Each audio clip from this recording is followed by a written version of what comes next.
जय हिंद दोस्तों। मैं राजेश कुमार स्वागत करता हूं आपके अपने यूट्यूब चैनल रोजगार सारथी में। आपका अपना परिवार है रोजगार सारथी, जिस पे आप लोग हर रोज़ तैयारी करते हैं। उम्मीद है आप लोग स्वस्थ होंगे। तो चलते बढ़ते आगे। हम लोग क्या करने वाले थे? हम लोग करने वाले थे एसएससी जीडी और यूपी पुलिस के जीएस और जीके के प्रैक्टिस सेट। ओके, तो ये प्रैक्टिस सेट नंबर 2 है। इस पे गलती से टाइपिंग में प्रैक्टिस नंबर 2 1 लिखा है, सब पे ही लिखा है, पर मैं कोशिश करूँगा अगली बार से कोई गलती ना हो, सही से हम लोग एक प्रोसेस से चले। ओके, तो ये गलती है, मिस्टेक, सॉरी मांगता हूँ मैं इस बात पे। ओके, तो ये एग्ज़ाम आप लोग किस किस के लिए ले सकते हैं? ये जो प्रैक्टिस सेट हम लोग करवा रहे हैं, तो ये स्पेशली किसके लिए? यूपी पुलिस और एसएससी जीडी के लिए। इसमें यूपी पुलिस और एसएससी जीडी के जो प्रश्न आते हैं, जो प्रश्न आने की संभावना है, वो प्रश्न हमने इसमें रखे हैं, क्योंकि ये प्रश्न आप लोगों के लिए बहुत महत्वपूर्ण हो सकते हैं। तो हम लोगों ने कोशिश करी है कि प्रश्न वो ही रखे जाए जो महत्वपूर्ण है। सभी प्रश्न हम नहीं ले सकते थे, तो हमने कुछ चुनिंदा प्रश्न जो हमारे इंपॉर्टेंस है, उन प्रश्न को हमने इसमें रखा है। तो ये प्रश्न आप लोगों की उम्मीद करता हूँ आप लोगों के लिए बहुत बेस्ट रहे होंगे। तो 1 तारीख निकल चुकी है, आज 2 तारीख है और 3 तारीख आज करते हैं आज तैयारी, है ना। आज 3 तारीख है, आज करते हैं तैयारी प्रैक्टिस नंबर 2। क्योंकि प्रैक्टिस नंबर 2 तारीख को मैं नहीं बना पाया था, क्योंकि मेरे को थोड़ा बुखार था। आप भी सोच रहे हो मेरा गला थोड़ा सा बैठा बैठा सा है, इस चक्कर में नहीं बना पाया था। आज बनाते हैं प्रैक्टिस सेट नंबर 2 और बढ़ते हैं आगे। जानते हैं प्रैक्टिस सेट नंबर 2 में स्पेशल क्या होने वाला है आप लोगों के लिए। मोटिवेशन वही है कि मोटिवेशन, मैं चाहता हूँ कि आपके लिए मोटिवेशन जरूरत ही ना पड़े, आप खुद में एक मोटिवेशन बने। आपको हर समय उत्साहित रहना है, क्योंकि समय कम है, वैकेंसी ज़्यादा है, तो आपको हर समय उत्साहित रहना पड़ेगा। आपको किसी के मोटिवेट करने की जरूरत ना पड़े। ओके, आप खुद ही मोटिवेट रहोगे ना। आप अगर खुद ही मोटिवेट रहोगे तो आपको किसी जरूरत ही नहीं पड़ेगी और आपने आराम से काम कर सकते हो। और स्ट्रेस तो लेना ही नहीं है। अगर स्ट्रेस लोगे तो काम नहीं कर पाओगे। तो स्ट्रेस को छोड़ो, काम पे ध्यान दो। ओके, काम करोगे स्ट्रेस अपने आप खत्म हो जाएगा, करने की जरूरत ही नहीं है। सबसे पहले रोजगार सारथी को सब्सक्राइब करो। ओके, सब्सक्राइब कर लिया, अब बढ़ते आएंगे। अब आते हैं अपने प्रैक्टिस सेट पर। प्रैक्टिस सेट का प्रश्न नंबर 1 क्या कहता है? प्रैक्टिस सेट का प्रश्न नंबर 1 कहता है कि पुरानी विधि का अभिप्राय है। क्या है पुरानी यार, ये टाइपिंग मिस्टेक है, सॉरी। यहाँ पे पूरा लेख होना चाहिए था, यहाँ पे पुरानी हो गया। कोई नहीं, पूरा लेख कर लेना आप लोग, पूरा लेख सॉरी, मिस्टेक हो गया था यहाँ पे। तो आप लोग इसको पूरा लेख कर लेना। ओके, पूरा लेख विधि का क्या अभिप्राय है? पूरा लेख विधि किसे कहा जाता है? ओके, तो ये पूछना क्या चाह रहा है, पूरा लेख विधि का क्या विषय है। उससे पहले हम लोग जानते हैं कि सिक्कों का अध्ययन क्या कहता है। ओके, और शिलालेख का अध्ययन क्या कहता है, महाकाव्य का अध्ययन क्या कहता है, भूगोल का अध्ययन क्या कहता है। तो जानते हैं इनके बारे में। जैसे कि भूगोल का अध्ययन आप देख रहे हैं, भूगोल के अध्ययन में क्या होता है, आपको भूगोल के बारे में सारी जानकारी लेनी होती है, पृथ्वी के बारे में सारी जानकारी लेती है, कौन सा मौसम कहाँ होता है, कौन से राज्य में कौन सी बारिश होती है, कौन सी नदियाँ निकली, ये सारी भूगोल के बारे में इन्फॉर्मेशन होती है। ओके, महाकाव्य क्या होता है? महाकाव्य, हम बड़े बड़े महाकाव्यों का अध्ययन करते हैं। किसमें? महाकाव्यों का अध्ययन में हम क्या करते हैं, जो बड़े बड़े महाकाव्य होते हैं, जैसे रामायण होगी, महाभारत होगी, ऐसे ऐसे बड़े महाकाव्यों का हम लोग इसमें अध्ययन करते हैं। किसमें? महाकाव्य में। शिलालेख में क्या है? शिलालेख में वो हमारे प्रश्न जो हम पूछ रहे थे, पूरा लेख विधि का प्रयोग अभिप्राय है शिलालेख से। ओके, किससे है? ऑप्शन नंबर बी से। हमारा आंसर क्या है? Option number B. ओके, सिक्कों का अध्ययन क्या है? सिक्कों का अध्ययन ये होता है कि हमें इसके बारे में पता चल रहा है सिक्के कौन कौन से हैं, सिक्कों के बारे में जानकारी निकालना, इसको हम कहते हैं सिक्कों का अध्ययन। तो जैसा कि मैंने आपको बोला था, एक प्रश्न में आपको 4 प्रश्न करा के दूंगा। ओके, तो एक प्रश्न के अंदर मैं आपको 4 प्रश्न करा के देने वाला हूँ। तो मैंने एक प्रश्न में 4 प्रश्न करा के दिखाया आपको। तो ऐसे ही आप लोग बने रहिए, साथ में चैनल को सब्सक्राइब कर दीजिए और आगे बढ़ते रहिए। ओके, मैं उम्मीद दिलाता हूँ कि आप लोग अगर मन से पढ़ोगे तो वैकेंसी आपके हाथ में एक जॉब पक्की रहेगी। ओके, चलिए आते हैं प्रश्न नंबर 2 पर। प्रश्न नंबर 2 क्या कहता है? मानव द्वारा प्रयुक्त पहली धातु कौन सी थी?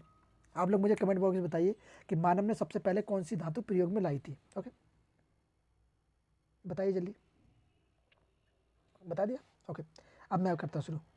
एल्युमिनियम क्या है? ओके, क्या एल्युमिनियम है? Option number A. Option number B, क्या वो कॉपर है? ऑप्शन नंबर सी, क्या वो आयरन है? और ऑप्शन नंबर डी, क्या वो सिल्वर है? ओके, तो वो कौन सी है? तो वो कौन सी पहली धातु है जिसको धातु है जिसको मानव ने प्रयोग में लाना शुरू किया? बताइए बताइए, कमेंट में बताइए। तो वो धातु है option number B. Option number B कौन सी है? Option number B. ओके, कौन सी धातु है? Option number B. Okay, option number B, कौन सी? कॉपर। Okay, copper. इसके बारे में थोड़ा जान लेते हैं, क्या है कॉपर, क्या है? मानव द्वारा प्रयुक्त पहली धातु थी तांबा। ओके, तांबे का ही, अब तांबे को ही हम कॉपर बोलते हैं। ओके,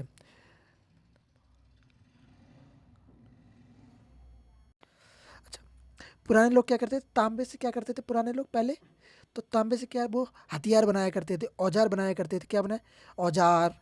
ओके, एक मिनट जरा, औजार बनाते थे, औजार बनाते थे, और क्या करते थे, औजार बनाते थे, और क्या करते थे, और कंगन बनाया करते थे, और क्या करते थे, घरों। और एक इन्फॉर्मेशन मिली है कि एक घर में, जब हमने ये रिसर्च हुई है तो उसे पता चला कि एक घर में हमें कितने, 29, 29 कंगन मिले हैं। कितने, तांबे के 29 कंगन मिले हैं। और क्या मिला, एक अद्वितीय ढंग से कुल्हाड़ी। क्या मिला है, कुल्हाड़ी मिली है, हमें एक पुराने तरीके की कुल्हाड़ी मिली है। ओके, तो हमें किसकी, वो कॉपर की कुल्हाड़ी मिली है। ओके, कॉपर या फिर तांबा। ओके, अगर प्रश्न में तांबा आए फिर भी हमें कॉपर, अगर कॉपर ना लिख के तांबा दे तो हमें ध्यान रखना है कि क्या पूछा गया है। मानव द्वारा सबसे पहले प्रयोग धातु कौन सी है, वो है कॉपर या तांबा। ओके, ध्यान रखना, दिमाग से मत निकालना भाई। ओके, बढ़ते हैं प्रश्न नंबर 3 पर। प्रश्न नंबर 3 क्या कहता है हमारा, प्रश्न नंबर 3 कहता है कि धातु के बने सिक्के सबसे पहले प्रकट हुए थे। धातु के बने सिक्के सबसे पहले प्रकट हुए थे या प्रयोग प्रकट हुए थे, कहाँ पे हुए थे, जहाँ से हमें इसके बारे में जानकारी मिलती, साथ धातु के सबसे पहले सिक्के यहाँ से हमें मिले हैं। कहाँ से मिले थे, क्या वो हड़प्पा सभ्यता से मिले थे, क्या वो हड़प्पा सभ्यता से मिले थे, या ऑप्शन नंबर बी, क्या वो उत्तर वैदिक काल से मिले थे हमें, ऑप्शन नंबर सी, क्या वो हमें क्या वो हमें बुद्ध काल से मिले थे, बौद्ध के काल से मिले, ऑप्शन नंबर डी, क्या वो मौर्य काल से मिले हैं। तो वो हमें कहाँ से मिले, तो वो हमें मिले हैं कौन से, option number C, option number C, कहाँ से मिले हमें वो, हमें कहाँ से मिले वो हमें मिले ऑप्शन नंबर सी से। ओके, ऑप्शन नंबर सी से। ओके, ऑप्शन नंबर सी पर टिक मान लीजिए। ये पीडीएफ में आपको हमारे टेलीग्राम चैनल रोजगार सारथी ऑफिशियल पे मिल जाएगी, आपको वहाँ से जाके आप लोग इसको रिवाइज कर सकते हैं। इसकी आपको पीडीएफ बनाने की कोई जरूरत नहीं है, आपको शॉर्ट नोट्स बनाने की कोई जरूरत नहीं है। हाँ, जो मैं चीज़ एक्स्ट्रा बता रहा हूँ ना, वो आप कॉपी पेन लेके बैठ जाइए, उसमें लिखते जाइए। एक्स्ट्रा में जो जो चीज़ बताऊँ मैं, वो आप लिखते जाइए। ओके, ओके, तो मैंने बताया कि बुद्ध काल में तो महात्मा गौतम बुद्ध थे, तो उनके ही काल में ही सबसे पहले इसका प्रयोग किया गया है। किसका, धातु के सबसे पहले बने सिक्कों का प्रयोग किया गया। ओके, वहीं पे मिले थे हमें। ओके, प्रश्न नंबर 4 क्या कहता है हमारा, प्रश्न नंबर 4 कहता है कि अर्थशास्त्र किसके द्वारा लिखा गया है। आप लोग बताइए कि एक अर्थशास्त्र किसके द्वारा लिखा है। अच्छा, अर्थशास्त्र सुन के आप लोगों को दिमाग में क्या आता है, अर्थशास्त्र मतलब राजनीति से? अर्थशास्त्र पैसों का ज्ञान? नहीं भैया, ये अर्थशास्त्र अलग है, ये राजनीति संबंधित अर्थशास्त्र है। ओके, ये है राजनीति संबंधित अर्थशास्त्र। कौन सी, राजनीति, राजनीति संबंधित अर्थशास्त्र। ओके, इसमें राजनीति की बात कही गई है। ओके, तो ये अर्थशास्त्र किसने लिखी है, किसने लिखी है अर्थशास्त्र, क्या वो चाणक्य हैं, ऑप्शन नंबर बी, क्या वो कालिदास है, ऑप्शन नंबर सी, क्या वो हर्षवर्धन है, ऑप्शन नंबर डी, क्या वो बादशाह ने है। तो वो कौन व्यक्ति जिसने इसको लिखा है, किसने लिखा है वो, तो वो है कौन, तो वो है ऑप्शन नंबर ए। कौन है, ऑप्शन नंबर ए, कौन है, चाणक्य जी। अर्थशास्त्र किसने लिखी है, अर्थशास्त्र लिखी है चाणक्य ने। ओके, अर्थशास्त्र के रचयिता कौन है, चाणक्य हैं। ओके, अर्थशास्त्र के रचयिता चाणक्य हैं।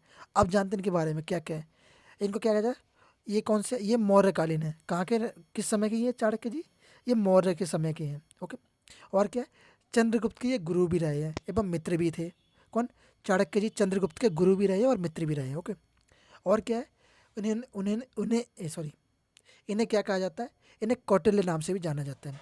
इनका और अन्य नाम क्या है, या तो विष्णुगुप्त कह सकते हैं, कौटिल्य कह सकते हैं, और चंद्रगुप्त भी कह सकते हैं। ओके, ओके, और ये कौन थे, ये मौर्य का, चंद्रगुप्त मौर्य के क्या रहे हैं, ये चंद्रगुप्त मौर्य के प्रधानमंत्री रहे हैं। ओके, ये इनको कब से कब तक इनका समय बताया जाता है,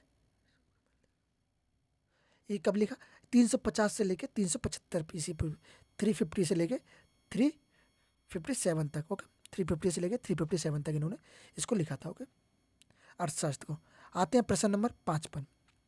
टोटल प्रश्न मैंने इसमें 21 रखे हैं। ओके, नेक्स्ट टाइम बढ़ा दिए जाएंगे, 25 कर दिए जाएंगे टोटल। ओके, धीरे धीरे हम प्रश्न को बढ़ा देंगे उनकी संख्या को। प्रश्न नंबर 5 क्या कहता है हमारा, प्रश्न नंबर 5 कहता है कि पंचतंत्र किसके द्वारा लिखा गया है।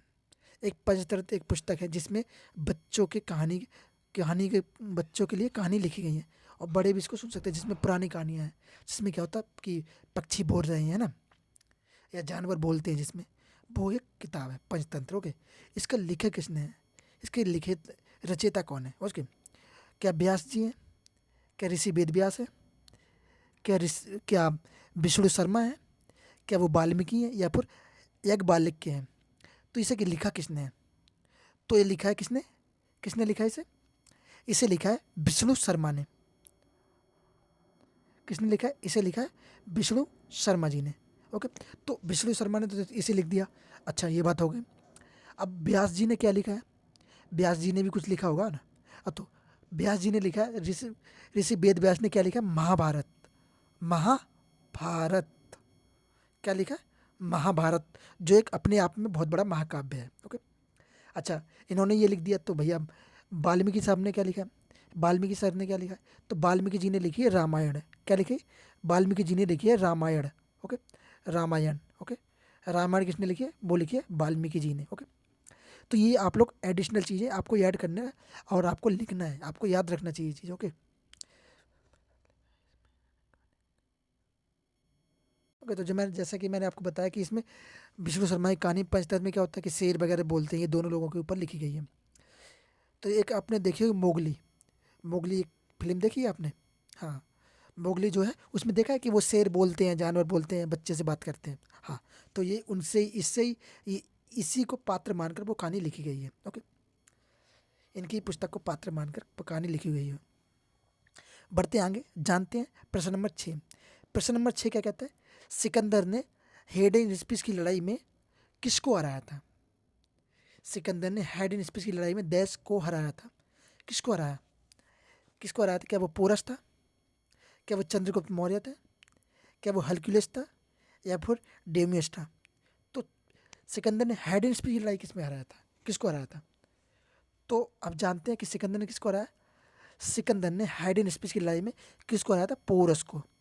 पोरस एक जो भारतीय शासक था, कहाँ का शासक? एक नदी पर थी बितास्ता, बितास्ता नदी, वहाँ का ये शासक था, ये इस नदी के बीच में ही था। ओके, तब पोरस को इसने हराया था। किसने? सिकंदर ने। इसके बारे में अगर, और चंद्रगुप्त मौर्य कौन था? चंद्रगुप्त मौर्य के समय ये आएगा इसमें, है ना। सिकंदर चंद्रगुप्त मौर्य के समय चंद्रगुप्त के शासनकाल में ये आएगा, प्रवेश करेगा। ओके, चलिए बढ़ते हैं आगे। जानते हैं जानते हैं प्रश्न नंबर 7। प्रश्न नंबर 7 क्या कहता है हमारा? प्रश्न नंबर 7 कहता है कि रामचरितमानस किस भाषा में लिखी गई है? ओके, या लिखा गया है? ओके, तो रामचरितमानस किस भाषा में लिखी गई है? ये लिखा गया हो गया, गई थी। ओके, टाइपिंग मिस्टेक है भाई, बोलना पड़ेगा यार बच्चे से, टाइपिंग भैया सही से करो। ओके, ये हमारे टाइपिंग मास्टर्स दारू पी के सो जाते हैं, सस्टेन ऐसे कर लेते हैं। कोई नहीं, चलो कोई बात नहीं, बढ़ते आगे। जानते हैं रामचरितमानस किस भाषा में लिखी गई है? ओके, किस भाषा में लिखी गई है? क्या वो संथली भाषा है? क्या वो मुंडा है? या वो, ऑप्शन नंबर सी अवधी है, ऑप्शन नंबर डी संस्कृत है। तो ये किस भाषा में लिखी गई है हमारी रामचरितमानस? तो ये रामचरितमानस क्या है? एक महाकाव्य है। कौन सा? महाकाव्य है। ओके, महाकाव्य है, ये बहुत बड़ा महाकाव्य है ये। तो ये किस भाषा में लिखा गया है? ये लिखा गया है किस भाषा में? ये लिखा गया है अवधी भाषा में। किस भाषा में? अवधी भाषा में। ओके, इसका रचयिता अवधी भाषा में लिखा गया इसको। ओके, बढ़ते आगे प्रश्न नंबर 8 पर। प्रश्न नंबर 8 क्या कहता है? प्रश्न नंबर 8 कहता है कि कलिंग का युद्ध किस वर्ष लड़ा गया था? डैश वर्ष लड़ा गया था? कलिंग का युद्ध कब लड़ा गया था? तो बताइए, क्या वो 1604 ईसा पूर्व लड़ा गया? क्या वो 216 ईसा पूर्व लड़ गया? क्या वो 731 ईसा पूर्व लड़ा गया? या, ओ सॉरी, ये 216 नहीं है, 261 है। सॉरी, इसको 261 कर लीजिए, गलती से टाइपिंग मिस्टेक आगे पीछे हो गया नंबर। ये 261 BC। ओके, ईसा पूर्व है, इसको मिस्टेक कर लीजिए, कट कर लीजिए। ओके, ऑप्शन नंबर डी, क्या वो 1113 में लड़ा गया? तो वो कब लड़ा गया? वो लड़ा गया option number B. Option number B, कब? 261 ईसा पूर्व। ओके, ईसा पूर्व। ओके ओके, बढ़ते आगे। जानते हैं कलिंग के युद्ध में शासक कौन लड़ा था उस समय? तो आप मुझे ये बताइए कमेंट में। ओके,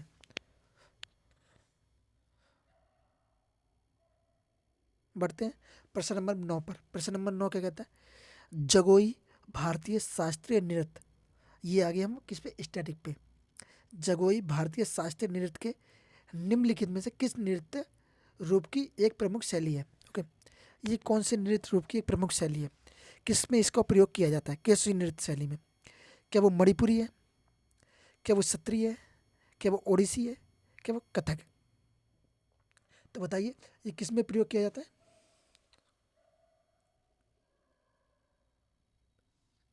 ओके, तो एक चीज़ और बता देता हूँ मैं, पहले आपको इसके बारे में थोड़ा बता ही देता हूँ आपको। चलिए, ये मैंने जब बता रहा था कलिंग का युद्ध कब लड़ा गया, ये ये कब से किस किस के बीच में लड़ा गया था और कब लड़ा गया था ये युद्ध?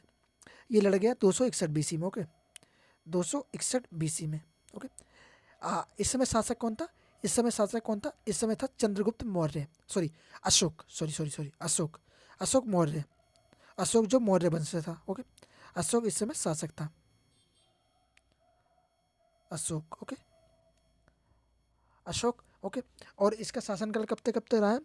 269 से लेके 232 बीसी तक, 269 से लेके 232 बीसी, 232 बीसी तक रहा है इसका शासनकाल। ओके,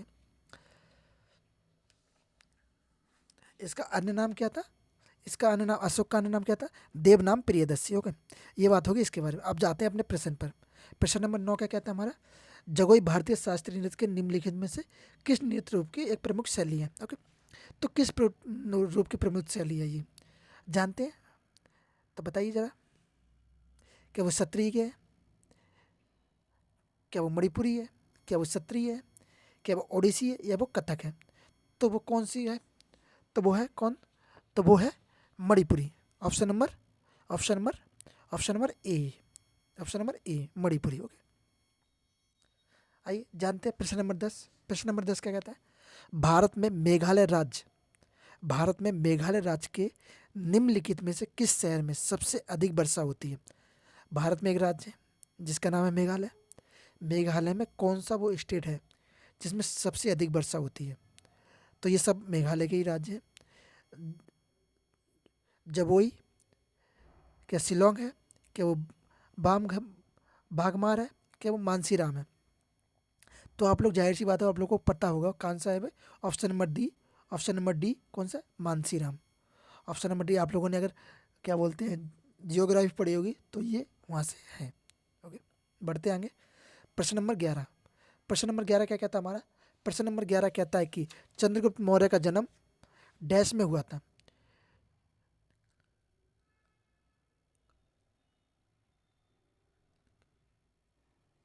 ओके, तो बताइए चंद्रगुप्त मौर्य का जन्म डैश में हुआ था, बताइए। तो चंद्रगुप्त मौर्य का जन्म कब हुआ था? चंद्रगुप्त मौर्य का जन्म हुआ था कब? ऑप्शन नंबर ए 340 एडी में, ऑप्शन नंबर बी 563 एडी में, या ऑप्शन नंबर डी 599 एडी में। तो बताइए अशोक का जन्म कब हुआ था? अशोक का जन्म हुआ कब? 340 एडी में। ओके, 340 एडी में। ओके, चंद्रगुप्त मौर्य का जन्म 340 एडी में हुआ। ओके, अब बढ़ते हैं आगे, जानते हैं और अशोक किस राजवंश का सम्राट था? अशोक जो था वो किस राजवंश से संबंध रखता था? उससे पहले थोड़ा इनके बारे में और जान लेते हैं, एक चीज़ ऊपर थोड़ी रह गई है चंद्रगुप्त मौर्य के बारे में। चंद्रगुप्त मौर्य का जन्म कब हुआ? 340 एडी में। ओके, ये कहाँ पे है? कहाँ पे हुआ था इनका? बिहार में, जो वर्तमान बिहार है। ओके, जिसे हम पाटलिपुत्र भी कह सकते हैं। इनकी माता का नाम क्या था? चंद्रगुप्त मौर्य की माता के नाम, इनकी माता का नाम था मुरा। मुरा, ये कौन सी जाति से थे? मुरा जनजाति से थे। इनकी माता का नाम था मुरा। ओके, जो मैंने इनकी स्टोरी बताई थी आपको, आप लोग जाओगे, आप लोग पढ़ोगे तो आप लोग समझोगे कि इनकी स्टोरी क्या थी। मैंने आपको बताया था कि ये जो चाणक्य जी थे, जब वहाँ से घनानंद से मिलके जब वापस जा रहे थे तो ये बच्चा उनको मिला था। तो जब ये बच्चा अपने दोस्तों से उनके साथ खेल रहा था और एक अच्छी प्रकार से नेतृत्व कर रहा था, तो इसकी नेतृत्व क्षमता देखकर चाणक्य जी ने इसकी माता से बात करके इनको खरीदा था। ओके, तो यही सब चीज़ें मैंने इनको बताई थी। चलिए बढ़ते हैं आगे, आते हैं प्रश्न नंबर 12 पर। प्रश्न नंबर 12 क्या कहता है? अशोक किस राजवंश का सम्राट था? अशोक जो था वो किस राजवंश से संबंध रखता था? किस राज्य का सम्राट था वो? ओके, तो अशोक किस राजवंश का सम्राट था? अशोक, क्या वो मुगल सम्राट था? क्या वो चोल सम्राट था? क्या वो मौर्य सम्राट था? क्या वो गुप्त सम्राट था? तो किस राजवंश से संबंध रखता था? तो आपको पता होना चाहिए कि मुगल से तो हो नहीं सकता। मुगल से कौन होगा? बाबर, हुमायूं, अकबर, शाहजहां, ये सब मुगल वंश है। ओके, चोल से हो नहीं सकता है। तो ऑप्शन नंबर क्या रहा? ऑप्शन नंबर हो सकता है सी। ओके, कभी कभी ना आप एनालाइजिंग भी कर लिया करो, जैसे ऑप्शन टिक, ऑप्शन पे ऑप्शन देख के भी आप लोग पेपर को में टिक मार सकते हो कि अगर ये तो नहीं हो सकता, जो चीज़ नहीं हो सकती वो चीज़ कट कर दो, जो हो सकती है फिर में चॉइस कर लो कि कौन सा बेस्ट है। जो आपको लग, जिस पे आपकी 70-60 हो मार दो, 70-30 हो तो मार दो कि हाँ ये कंफर्म है, कर दो टिक, बढ़ो आगे, पर देख के बढ़ना भाई। ओके, 13, अब प्रश्न नंबर 13, विश्व का सबसे लंबा लिखित संविधान किस देश का है? ये बात हुई अब। तो विश्व का सबसे लंबा लिखित संविधान किस देश का है? क्या वो यूएसए का है? क्या वो नीदरलैंड का है? क्या वो दक्षिणी अफ्रीका का है? या फिर वो भारत का है? तो किस देश का विश्व का सबसे अधिक बड़ा लिखित संविधान है? Netherland, USA, Netherland, South Africa या भारत? तो वो कुछ देश का है, तो वो ऑप्शन नंबर डी, अपना प्यारा भारत, अपना भारत। कौन सा? अपना प्यारा भारत, भारत। ओके, आते हैं प्रश्न नंबर 14 पर। प्रश्न नंबर 14 क्या कहता है? संसद डैश से मिलकर बनती है। संसद डैश से मिलकर बनती है। संसद किस किस से मिलकर बनती है? आपके पास ऑप्शंस क्या है? राष्ट्रपति के साथ, राष्ट्रपति, राज्यसभा और लोकसभा, इनमें से किसके साथ मिलकर बनती है? तो ऑप्शन क्या है? ऑप्शन नंबर ए, एक, दो और तीनों, एक, दो और तीन। ऑप्शन नंबर बी, एक और दो दोनों। ऑप्शन नंबर सी, केवल एक। ऑप्शन नंबर डी, दो और तीन दोनों। तो बताइए क्या है ऑप्शन इसका? तो ऑप्शन इसका है एक, दो और तीन। एक और दो, तीन, इन तीनों से मिलकर किसका निर्माण होता है? संसद का निर्माण होता है। अगर इन तीनों में से कोई एक कम पड़ जाता है, संसद का निर्माण नहीं हो सकता। इन तीनों के बेस पे ही संसद चलती है। ओके, संसद में सभाएं चलती है, लोक सत्र। ओके, लोकसभा, राज्यसभा है। ओके, आते हैं प्रश्न नंबर 15 पर। प्रश्न नंबर 15 क्या कहता है हमारा? प्रश्न नंबर 15 कहता है कि 26 नवंबर 1949 को डॉक्टर राजेंद्र प्रसाद ने सभा के अध्यक्ष के रूप में दस्तावेज पर हस्ताक्षर किए। एक किस दस्तावेज के बारे में बात की जा रही है? जिस 26 नवंबर को डॉक्टर राजेंद्र प्रसाद ने एक दस्तावेज पर हस्ताक्षर किए थे। ओके, यहाँ किस बात किस चीज़ की बात करी जा रही है? किस दस्तावेज के बारे में बात करी जा रही है? तो ये नीचे कुछ दस्तावेज दिए हैं, जानते हैं किस किस दस्तावेज के बारे में बात करी जा रही है। क्या वो प्रस्तावना है? एक मिनट, क्या वो प्रस्तावना है? क्या वो संविधान का पहला मसौदा है? क्या वो भारतीय संविधान परिषद है? क्या वो भारतीय संविधान है? ये भारतीय दो बार हो गया, कट कर दो इसको। क्या वो भारतीय संविधान है? क्या वो पूरी ग्रहण परिग्रहण साधन है? तो वो कौन सा है? तो वो है ऑप्शन नंबर ए, प्रस्तावना। क्या है? ऑप्शन नंबर ए, प्रस्तावना। किससे संबंध है? परिग्रहण नहीं है। ऑप्शन नंबर एक है प्रस्तावना। ओके, प्रस्तावना के बारे में बात करी जा रही है। यहाँ पे हम किसके बारे में बात करेंगे? प्रस्तावना के बारे में बात करेंगे। ओके, आइए बढ़ते हैं आगे, आगे बढ़ते हैं। आगे क्या कहता है? निम्नलिखित में से क्या सातवीं पंचवर्षीय योजना के मुख्य उद्देश्य में से एक है? ओके, सातवीं पंचवर्षीय योजना में एक उद्देश्य रखा गया था, उन उद्देश्यों में से कौन सा प्रमुख है इसमें? ओके, तो इसमें से कौन सा है? जीवन स्तर में सुधार, खाद्यान्नों के उत्पादन में वृद्धि। ऑप्शन नंबर सी, अब संचार में वृद्धि। अब हो गई, अब होना चाहिए था। अब संसार में वृद्धि।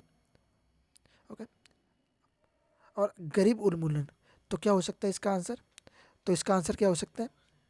ओके, तो इसका आंसर आप लोग मुझे कमेंट में बताइए। आप लोगों के लिए कमेंट के लिए होमवर्क है। ओके, तो ये आप लोगों के कमेंट के लिए होमवर्क है। इसका आंसर आप लोग मुझे कमेंट में बताइए। और एक चीज़ और कि ये कब किस वर्ष लॉन्च हुई है?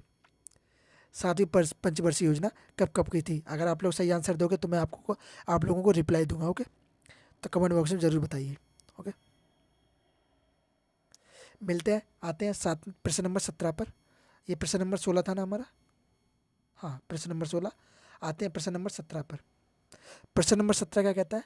महात्मा गांधी नई श्रृंखला के 50 के बैंक नोट पर आधार रंग क्या है? आप लोग, अब बात आती है आप लोगों के ऊपर सबसे ज़्यादा, क्योंकि आप लोग नोट हर रोज़ यूज़ करते हो, है ना? कभी आपने नोट को ध्यान से देखा है? अगर देखा होगा तो पता होगा, और नहीं भी देखा होगा फिर भी पता तो रहता ही है। चलिए जानते हैं ये कहना क्या चाहता है। कि जो नए नोट चले ना, 50, 100, 500, 200, 1000, 1000 के तो फिर बंदी हो गए, 2000 के, है ना? तो इन नोटों पर कौन से कलर का प्रयोग किया जाता है? जो उन पर कलर पर रंग प्रयोग किया जाता है ना, वो रंग कौन सा रंग का होता है?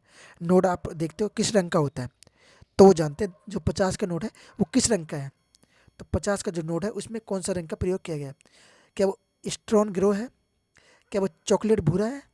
क्या वो फ्लोरसेंट नीला है? क्या वो लेवेंडर है? तो वो कौन सा कलर है जो हमारे 50 के नोट पर प्रयोग किया गया है? कौन सा कलर है? तो वो है फ्लोरोसेंट लेवेंडर। ओके, अब बात करते हैं एक इस पे। अच्छा, ये तो बात होगी इसके कलर की। अब बताइए कि इसके पीछे कौन सी चित्र छपा है? 50 के नोट पे चित्र कौन सा छपा है? किस चीज़ का चित्र है? ओके, बताइए बताइए, जल्दी बताइए। हाँ, तो वो किसका चित्र है? हम्पी का। हम्पी का चित्र है। ओके, हम्पी की गुफाओं का चित्र है। ओके, हम्पी का। ओके, अब बात करते हैं थोड़ा इस पे विस्तार से पढ़ लेते हैं। विस्तार से क्या जान लेते हैं इसके बारे में। इस पे पहले जानते हैं नोट, रंग और क्या इस पे क्या बना है। ओके, 10 का नोट, जैसे कि 10 का नोट, 10 के नोट पे क्या है? कौन सा रंग उसका? Chocolate brown. कौन सा रंग? Chocolate brown. यहाँ पे जगह थोड़ी कम इस वजह से लिख नहीं पा रहा हूँ। Chocolate brown. ओके, 10 के नोट का रंग क्या है? Chocolate brown. ओके, इसका इसके पीछे क्या बना है? इसके पीछे बना है सूर्य मंदिर, जो कहाँ पे है? कोंकण में। ओके, सूर्य का कोंकण मंदिर। ओके, सूर्य मंदिर जो कोंकण में। ओके, अब जाते हैं, बात करते हैं नोट कौन सा? 20 का नोट। 20 के नोट पे क्या है? लाल नारंगी। कौन सा रंग है? 20 का नोट किस रंग का है? लाल नारंगी। इस पे क्या बना है? इस पे बना है एलोरा की गुफाओं की चित्र है। ओके, एलोरा की गुफाओं का चित्र बना है। ओके, अब बात करते हैं 100 के नोट की। 100 के नोट पर कौन सा कलर है? 100 के नोट पर है हल्का बैंगनी कलर। कौन सा? हल्का बैंगनी कलर। आप लोग लिखना कि हल्का बैंगनी कलर है। ओके, और ये इस पे क्या बना है? इस पे बना है राबी का बाप। इस पे क्या बना है? राबी का बाप। ओके, राबी का बाप। इस पे पीछे बना है राबी का बाप। ओके, 200 के नोट पे क्या बना है? आपके पास पक्का जेब में चेक कर रहे हो? चेक करो कौन सा नोट है। 200 पे क्या बना है? 200 पे बना है चमकीला पीला। ओके, क्या कलर है उसका? चमकीला पीला। उस पर बना क्या है? किसका चित्र छपा है? उस पर छपा किसका है? सांची का स्तूप। किसका चित्र है? सांची का स्तूप का चित्र है। ओके, अब बात करते हैं 500 के नोट की। अब आते हैं बड़े बड़े नोटों पे। ओके, 500 का नोट क्या कहता है? 500 के नोट का कौन सा रंग है? पथरीला भूरा, स्टोन ग्रो। यहाँ पे जो देख रहे हो ना आप लोग, stone grey, stone grey. Okay, stone grey इसका है। Okay, stone grey. ओके,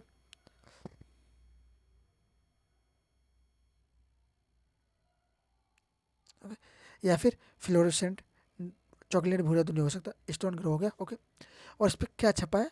इसके पीछे साइड क्या बना है? उस पर बना है लाल किला। कौन के? दिल्ली का लाल किला। क्या बना है? दिल्ली का लाल किला। ओके, अब बात करते हैं 2000 के नोट पे। 2000 के नोट शायद तो अब बंद ही हो चुके हैं, बहुत ही कम लोगों के पास मिलेंगे। अगर आपके पास है तो बहुत अच्छी बात है, रख लीजिए आप। ओके, 2000 के नोट में क्या है? 2000 के नोट में क्या बना है? क्या बना है? मंगलयान। ओके, इसका कलर कौन सा है 2000 के नोट का? मेजेंटा। मेजेंटा कलर है।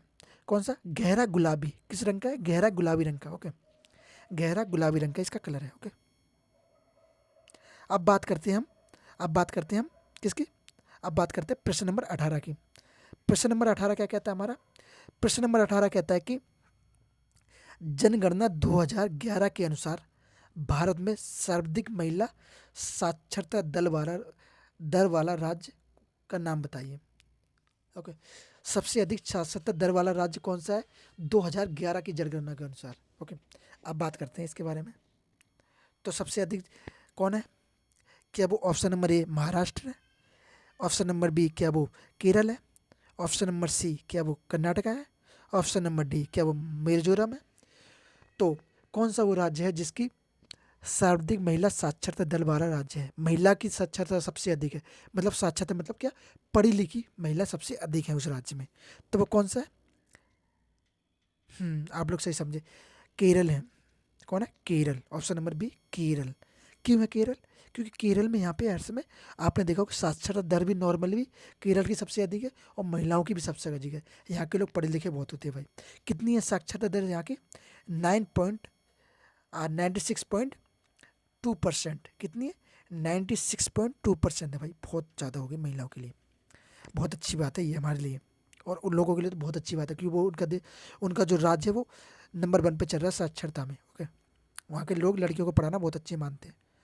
अब और राज्यों के बारे में बात कर लेते हैं कि सबसे कम किस में है, सबसे ज़्यादा किस में है। ओके, तो चलिए बात करते हैं। सबसे कम साक्षरता दर वाला राज्य कौन सा है, जिसमें सबसे कम साक्षरता दर है महिलाओं की? ओके, तो सबसे कम साक्षरता दर किस में है, कौन सा राज्य? तो वो है राजस्थान। राजस्थान में सबसे कम पढ़ी लिखी महिलाएं हैं। ओके, साक्षरता दर मतलब वही पढ़े लिखा होना। ओके, तो कहाँ पे? राजस्थान में सबसे कम पढ़ी लिखी महिलाएं हैं 2011 की जनगणना के अनुसार।